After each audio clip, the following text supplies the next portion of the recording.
Hello, Steve White, Steve Arts 89. Well, I'm continuing on with my gay movie marathon, and I'm up to the drag queen films. I have been trying to watch everything chronologically, but I was sort of saving the drag queen films to make a day out of it. And I'm starting with, of course, the classic The Adventures of Priscilla, Queen of the Desert, the Australian film that took the world by storm. Now, actually looking at the budget and box office, I'm a little bit surprised. It cost 1.8 million Australian, which is about 2 million American at the time, but only made 29.7 million, which doesn't seem like a lot, although back in the 90s, none of the gay films really made any money. I mean, Trick was just about the biggest box office that I've been able to uncover so far going through all my reviews, and that was only $2 million. And that was in 1998, 4 years after this. But the film was released in 1994.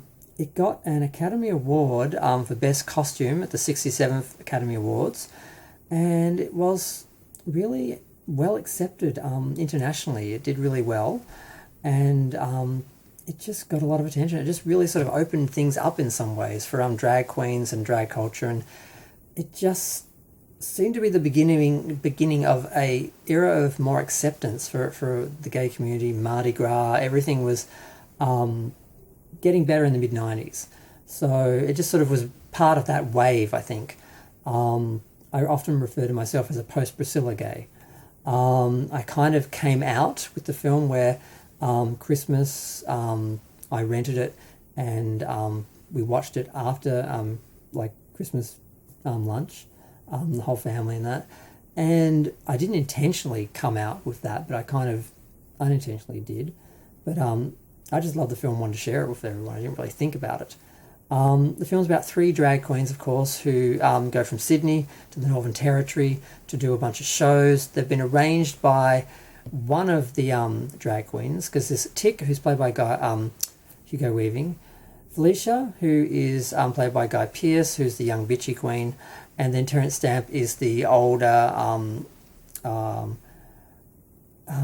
trans woman. I believe she's had the surgery, and she's a woman.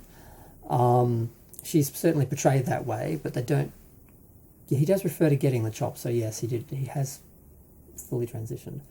And the Hugo Weaving character is actually a closet bisexual, or at least he tried to be straight, and he did have a wife, and she's the one who's arranged them to do these shows in the Northern Territory at the hotel that she is in charge of entertainment, so she can have a break, basically, because she's been raising their son alone all these years, and basically she's giving him the son to take back to Sydney to take care of for a while so she can have some time to herself.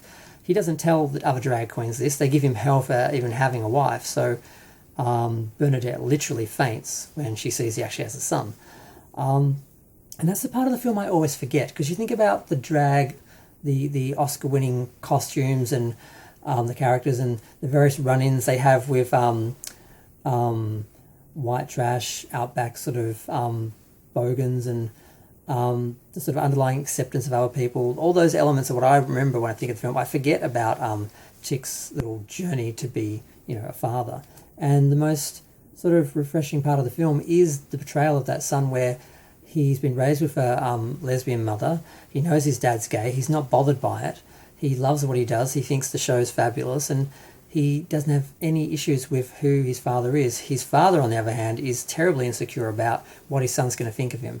And it takes quite a while of him trying to pretend to be masculine and making a joke of himself for him to realise that his son loves him and accepts him. And it's really beautiful, because that is that truth that we all know, that you don't, you're not born homophobic or racist. Someone has to make you that way. And this kid who was raised without any issues like that is just accepting, and he has a wonderful time. There's no drama, there's no problems, and that's the part of the film I forget, that has that little message in there at the end, because it's not about that, and it's not sort of over the top or beating you over the head. It's just sort of there. It's like, yeah, a kid is going to think this is fabulous. He's not going to be bothered if he doesn't have all that homophobic baggage thrown on top of him. So it's a really great film. Now, Hugo's not the prettiest drag queen. Thank God Guy Pearce is beautiful, because he saves the 3 of them, because Terence Stamp is so dry. It really works as Bernadette, but when they're doing drag, he's just got this stone face, and I'm like, I remember people commenting at the time that, Real drag queens are a lot more entertaining, but the costumes are great, thank God. The music's good. The everything is done well. The cinematography when they're in the outback, the scene where they climb the canyon in the drag, just for the sake of doing it, all that sort of stuff. It's all very epic. Unfortunately, I had the 10th anniversary edition, which has some nice special features, but the print is really bad. It really deserves a remaster. I really would like to see. I hope the Blu-ray edition is really good quality. I think there is one. I need to get it. But it's a classic film. I love it. Every time I watch it, I'm surprised by how good it is. I always think it's not as good as it is. But I'm going to go. Feel free to share, like, comment, subscribe. Let me know what you think if you've seen Priscilla. Let me know what you think. If you haven't seen Priscilla, you'd see it. You should see it. It is a classic. It is funny. It is entertaining. It's very Australian.